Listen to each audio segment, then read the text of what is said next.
बिस्मिल्लाहिर्रहमानिर्रहीम। अस्सलाम वालेकुम। सबसे पहले तो आप सबका शुक्रगुज़ार हूँ, बिलखसूस हमारी डिपार्टमेंट के हेड जो डॉक्टर उस्मान सईद साहब हैं उनका शुक्रगुज़ार हूँ कि उन्होंने अपनी मसरूफ़ियात को तर्क करके हमें टाइम दिया, और इनके अलावा सर हुसनैन का शुक्रगुज़ार हूँ कि उनकी सरबराही में हम जो है काम करने जा रहे हैं। इससे पहले कि हम अपनी गुफ्तगू आगाज़ करें, मैं दावत तिलावत के लिए मोहतरमा अबी सज्जाद से रिक्वेस्ट करूँगा कि वो आएँ और हमारे दिलों को मुनव्वर फरमाएँ।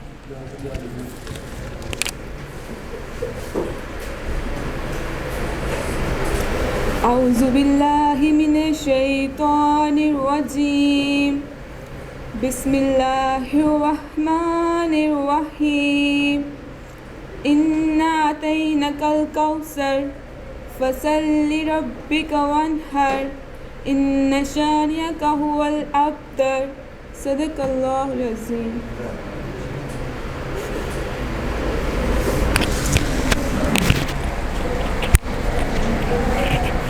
माशाल्लाह, जज़ाकल्लाह।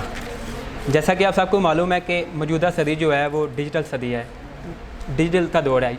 एक वक्त था जब हम एक पैगाम के लिए हमें बहुत सी मुश्किलात का सामना करना पड़ता था। एक मैसेज के लिए हमें दिनों नहीं बल्कि महीने लग जाया करते थे। इसी हवाले से हम आज डिजिटल दौर में रह रहे हैं। एक मैसेज के लिए हम सेकंड में किसी को पैगाम पहुँचाना हो तो हम 1 सेकंड लगता है। इसके अलावा किसी से मुलाकात करनी हो तो विद इन सेकंड के अंदर हम मुलाकात कर सकते हैं, चाहे वो दूसरी कंट्री में क्यों ना हो। इसके अलावा हम बात करें कि सोशल मीडिया हमें क्या मुहैया करता है। बेसिकली सोशल मीडिया हम इसके ऊपर बिज़नेस भी कर सकते हैं, लाखों में अर्निंग भी कमा सकते हैं।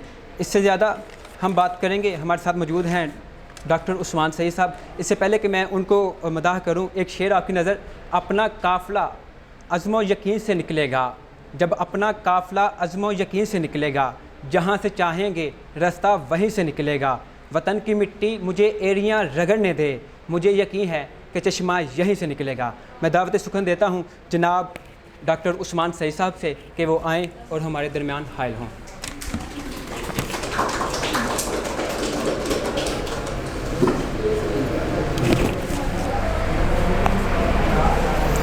अस्सलाम वालेकुम।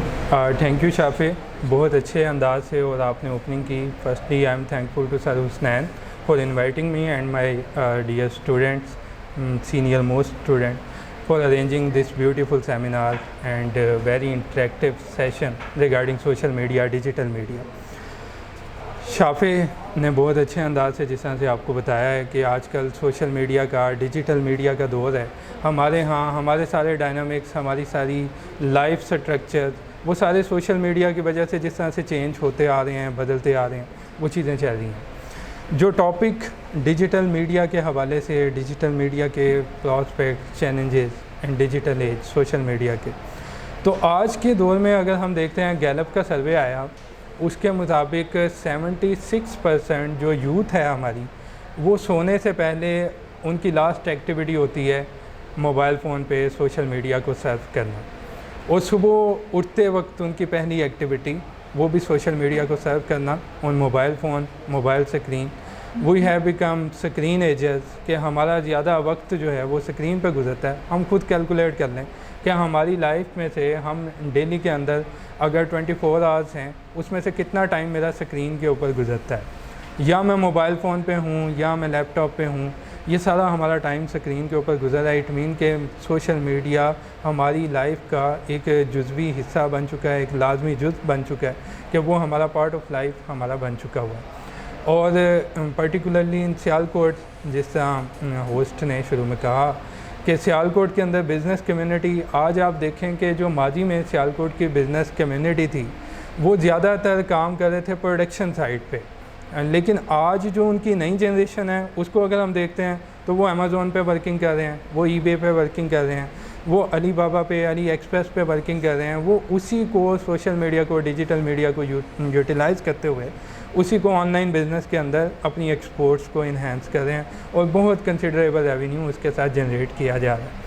अब ये सारे हमारे पास जो फैक्ट्स एंड फिगर्स, आदाद शुमार को देखें कि सोशल मीडिया के आने से बिज़नेस किस तरह से एक्सपैंड हुआ है, हमारी सोशल लाइफ किस तरह से एक्सपैंड हुई हैं, वो सारी चीज़ें हमारे सामने हैं।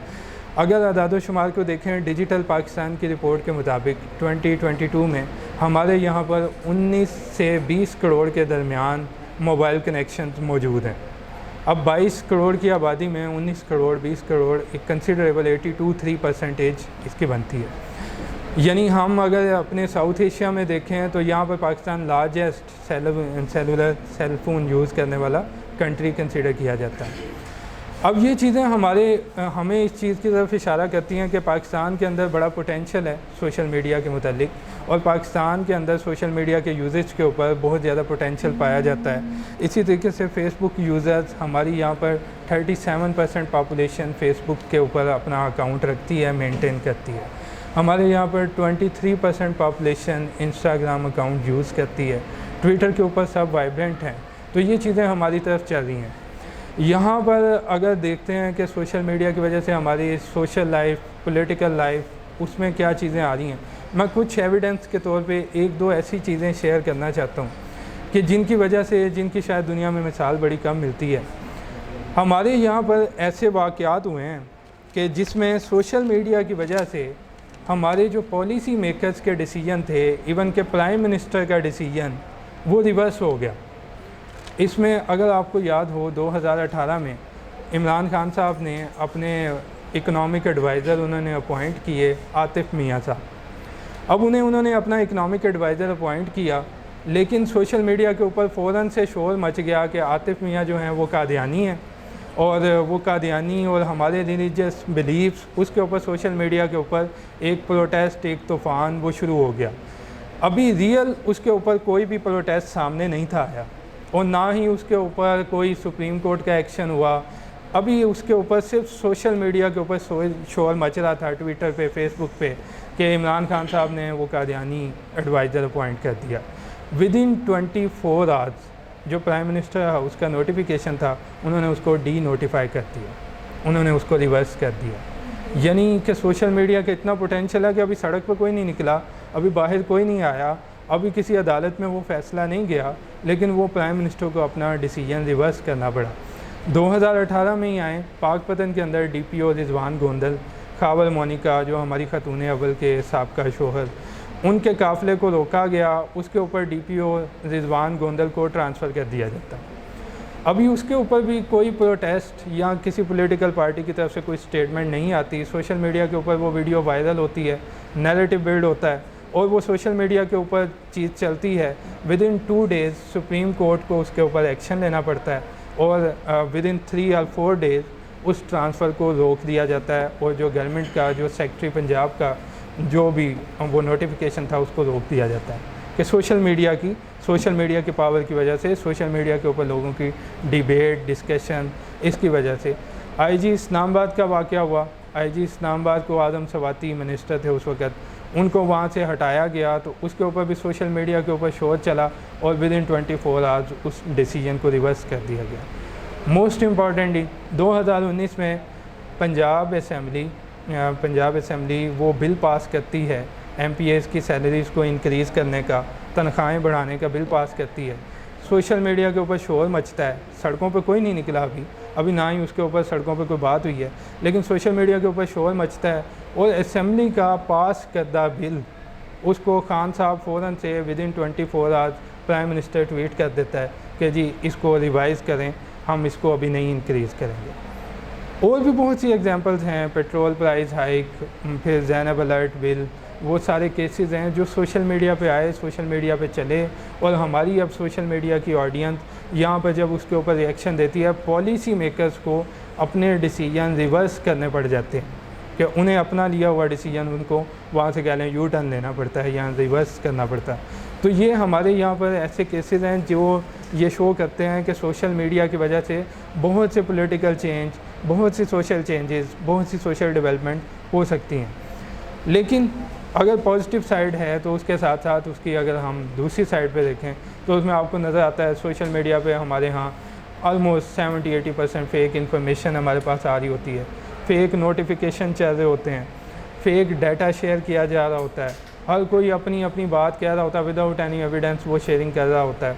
और ये भी वो जिस तरह से डिसइंफो लैब की रिपोर्ट आई कि पाकिस्तान के बारे में बहुत सी website, more than 70,000 websites Pakistan के बारे में प्रोपेगेंडा कर रही थी, नेगेटिव प्रोपेगेंडा कर रही थी। चाइना के अगेंस्ट प्रोपेगेंडा किया जा रहा था, CPEC के अगेंस्ट किया जा रहा था।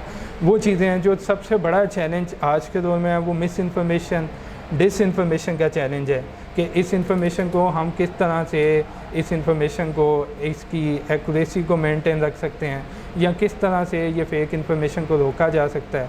और उसके लिए दुनिया जो जा रही है वो जा रही है फैक्ट चेकिंग की तरफ, कि अगर आपको इंटरनेट के ऊपर इंफॉर्मेशन अवेलेबल है, आपको उसको वेरीफाई करने के रिसोर्सेज भी आपके पास अवेलेबल हैं, आप उसको चेक कर सकते हैं, वेरीफाई कर सकते हैं।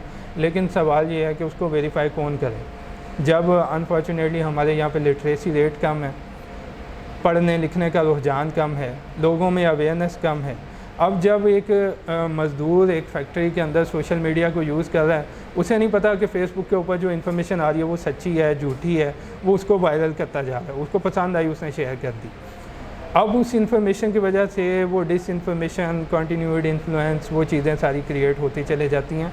तो हमें इसकी तरफ हमारी मिनिस्ट्रीज़ को, हमारे एजुकेशन इंस्टीट्यूशंस को, हमारे मीडिया स्कॉलर्स को इस पे फोकस करने की ज़रूरत है कि वो इसके ऊपर काम करें कि हम इसको किस तरीके से रोक सकते हैं।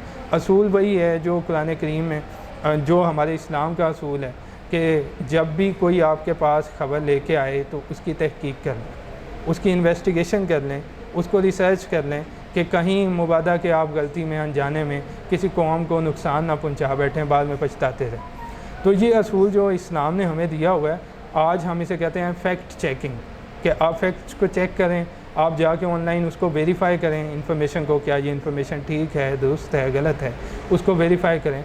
तो हमें इन चैलेंजेस के ऊपर काबू पाना होगा। दूसरा चैलेंज हमारे यहाँ पे अल्दो के internet penetration, social media penetration बहुत ज़्यादा है, लेकिन अगर हम आज भी देखते हैं तो हमारी पोजीशन है, हमारी इंटरनेट पेनिट्रेशन गालबन 37% पॉपुलेशन को इंटरनेट की एक्सेसिबिलिटी हासिल है, लेकिन बाकी को नहीं। ईरान में अगर कंपैरेटिवली देखें तो वहाँ पर 80% पॉपुलेशन को इंटरनेट एक्सेस हासिल है।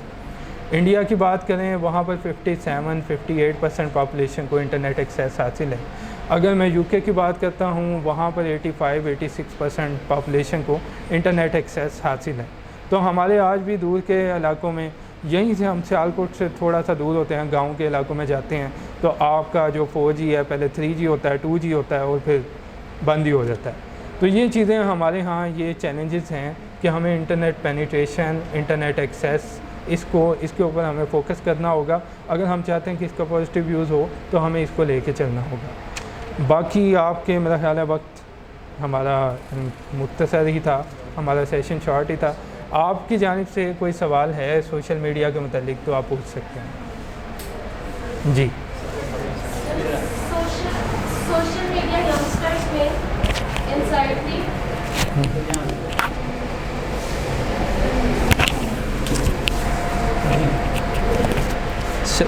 बहुत शुक्रिया आपका, आपने वक्त दिया। सर सबसे पहले अगर किसी का सवाल है तो डायरेक्टली कम्युनिकेट कर ले।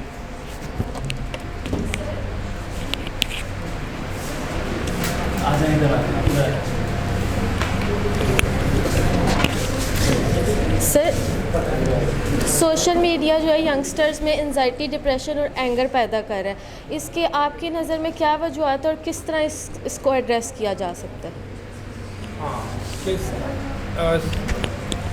आपने बिल्कुल एक इम्पॉर्टेंट इशू की तरफ रियलाइज़ करवाया कि हमारे यहाँ डिप्रेशन और ये चीज़ें बढ़ती चली जा रही हैं सोशल मीडिया की वजह से। जब हम देखते हैं सोशल मीडिया के ऊपर कि हर कोई वहाँ पे अपनी पर्सनल लाइफ शेयरिंग कर रहा है, हमें महसूस होता है शायद हमारी पर्सनल अचीवमेंट्स उस तरह से नहीं हैं, हम उसको उस तरीके से नहीं देख सकते या उस तरीके से हम अपनी लाइफ को नहीं समझ पाते, तो हम डिप्रेशन में जाना शुरू हो जाते हैं।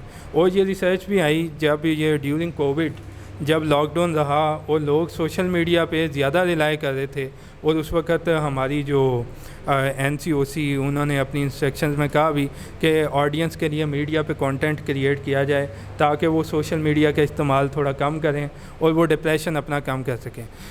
अगर इसके सोल्यूशन की बात करते हैं, सोल्यूशन इसका अगेन मुझे वो मिलता है मीडिया लिटरेसी में, मीडिया एजुकेशनल अवेयरनेस में, कि मीडिया के बारे में अवेयरनेस हो, ऑडियंस को पता हो कि उसने इसको यूटिलाइज़ कैसे करना है।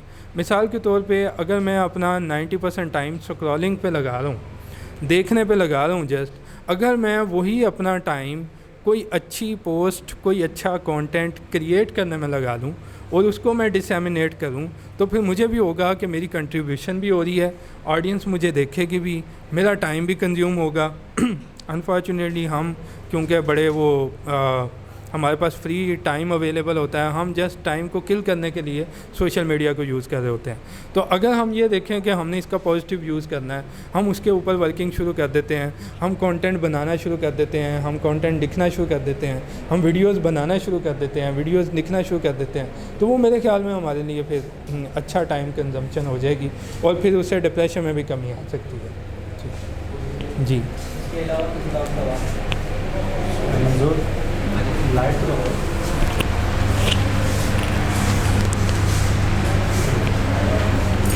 आ जाए।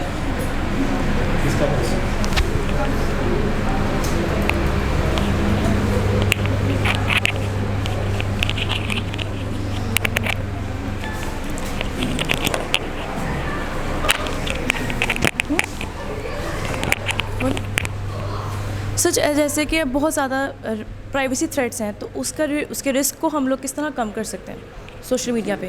प्राइवेसी थ्रेट्स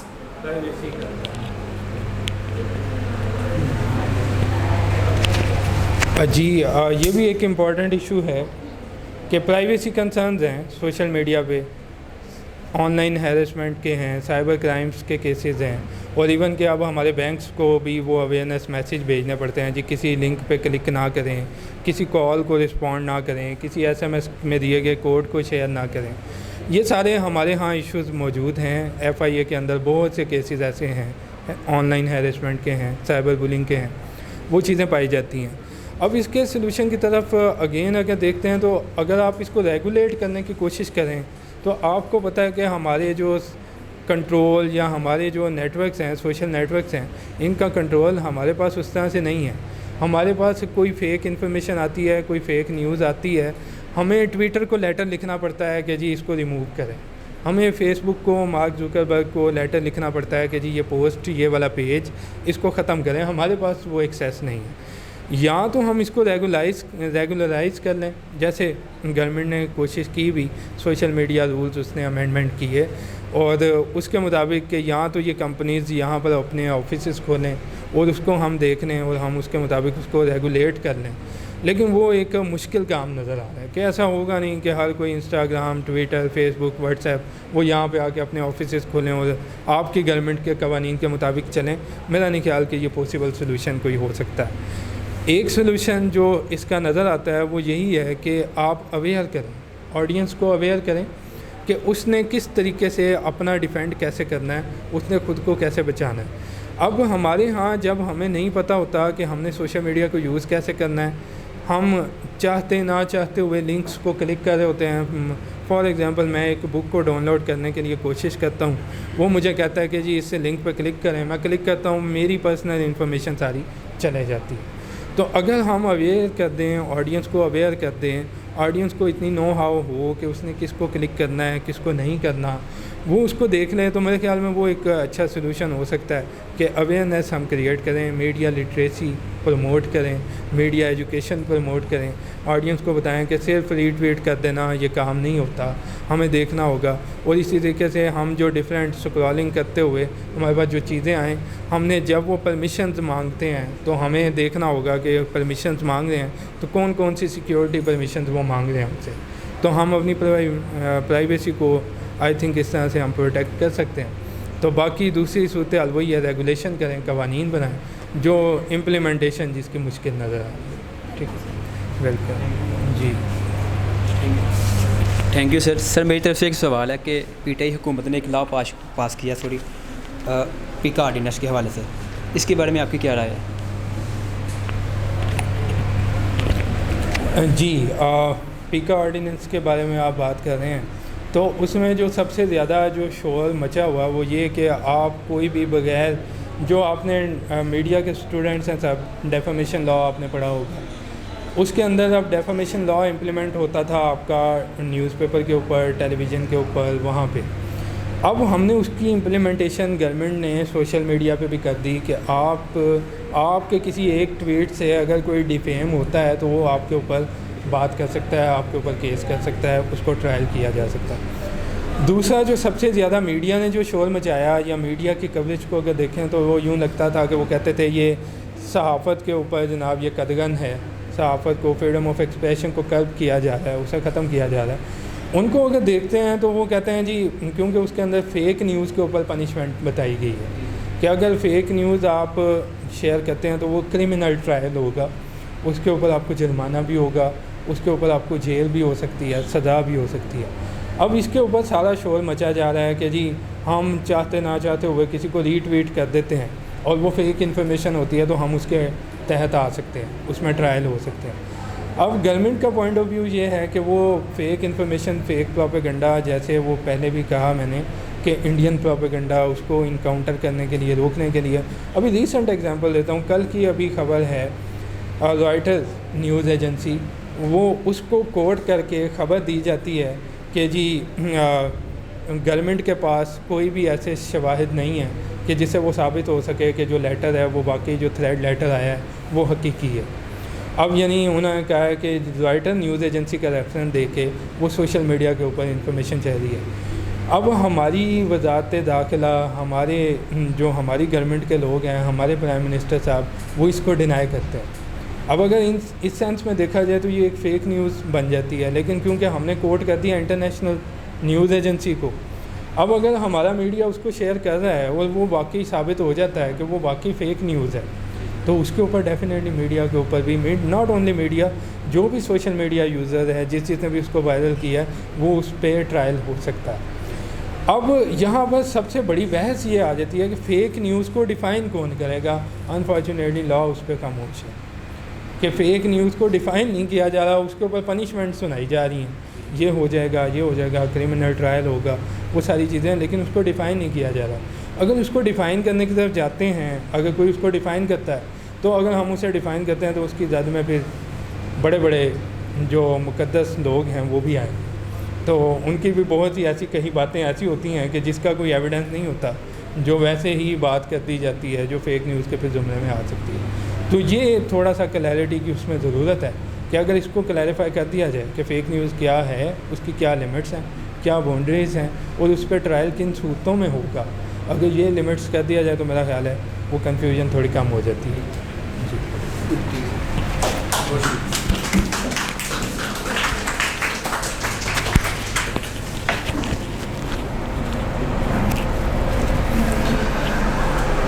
सर, सबसे पहले तो आपका शुक्रिया कि आपने जो है अपनी मसरूफियात में से हमारे लिए टाइम निकाला।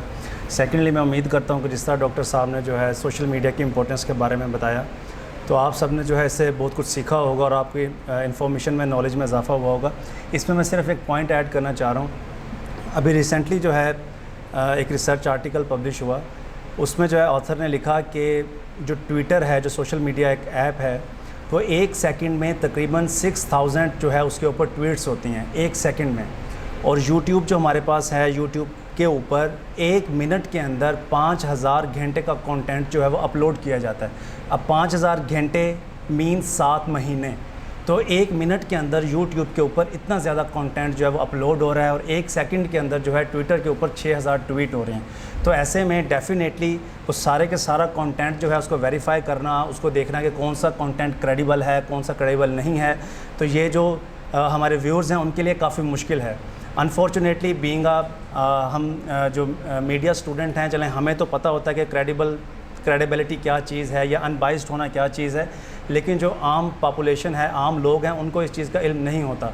वो जौन सा कंटेंट सोशल मीडिया प्लेटफॉर्म्स के ऊपर देखते हैं वो उसको जो है अपनी उसको हकीकत समझते हैं और उसको, जिस तरह सर ने अभी बात की कि उसको फर्दर वो शेयर कर देते हैं और उसको जो है वो अपनी कॉमन लाइफ के अंदर आर्गूमेंट्स के तौर पे जो है वो इस्तेमाल करते हैं। तो इस हवाले से ज़ाहिर है कि हमें जो है मीडिया पर्सनस को, मीडिया स्टूडेंट्स को जो अपनी ज़िम्मेदारी का मुज़ाहिरा करना होगा। मैं एक दफ़ा फिर जो है on the behalf of this class sir, मैं आपका शुक्रगुज़ार हूँ कि आपने हमारे लिए टाइम निकाला। Thank you so much sir. एक दफ़ा ये ग्रुप जो है सर को दोबारा दे दें फ्लावर्स, वीडियो बनते रहने देना बच्चे। बस हाँ, बस एक आगे